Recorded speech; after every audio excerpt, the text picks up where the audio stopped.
hope that you guys will appreciate my story, and if you know someone that's going through some hard times and some adversities in life, you can share it with them. I'm Terry Garrett because I've been here in Charlotte about 6 months. I moved from Columbia, South Carolina. My dream was to be a filmmaker, and I graduated from film school in Orlando, Florida. After film school, I moved to Atlanta and started interning. I was doing a lot of cocaine, a lot of ecstasy, and partying, a lot of women, and I thought that was my purpose in life. And by the course of my second internship, I had tried crack. And I was at just partying one night, me and some friends, and after that initial hit, 8 months later, I was homeless. And I was at a point in my life, it's like, I had such a promising career or life, so I thought. And then all of a sudden, it just fell completely out of whack. And I didn't know what to do. I didn't want to live anymore.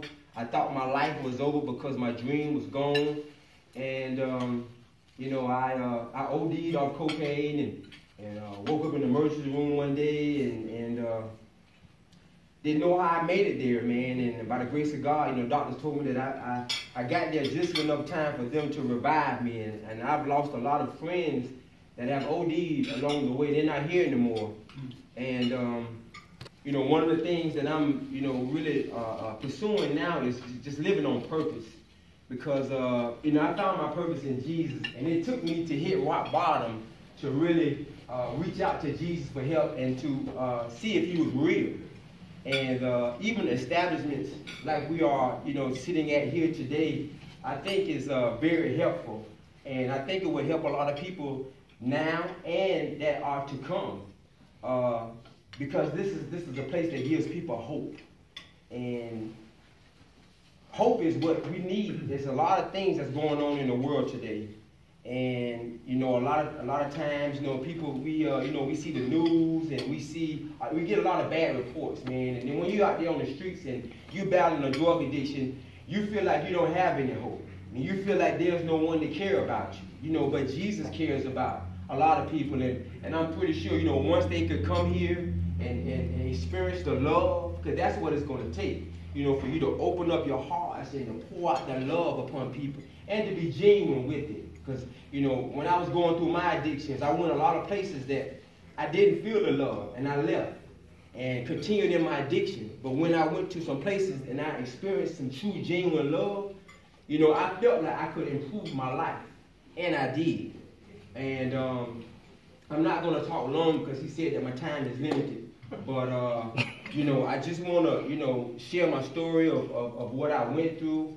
And, one day I was in the bathroom. I was dating this girl. This is some years ago. I've been drug-free for 11 years. March 16th of this year, made 11 years I've been drug-free. On that day, I was in the bathroom and I was smoking crack and I was doing cocaine and AIDS at the same time. And I just got sick and tired of being sick and tired. And I was like, Lord, if you real and if I have a purpose in life, then take this addiction away from me or just take my life, because I didn't want to live like that anymore.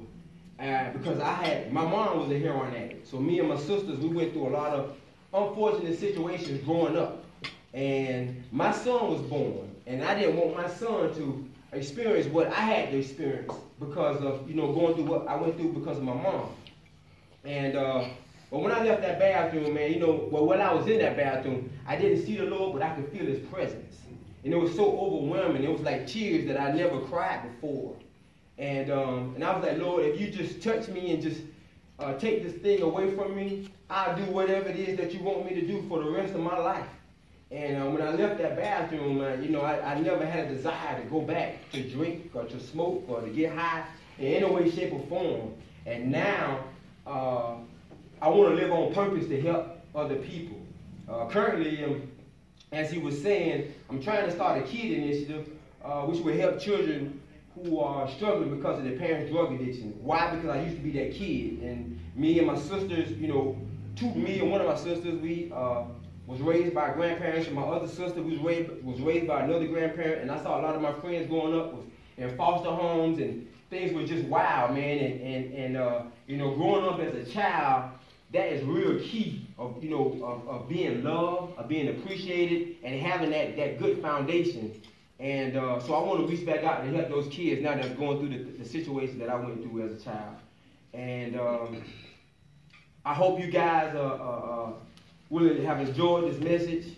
And if you guys have any questions, anything you want to ask me, you're more than welcome to do now.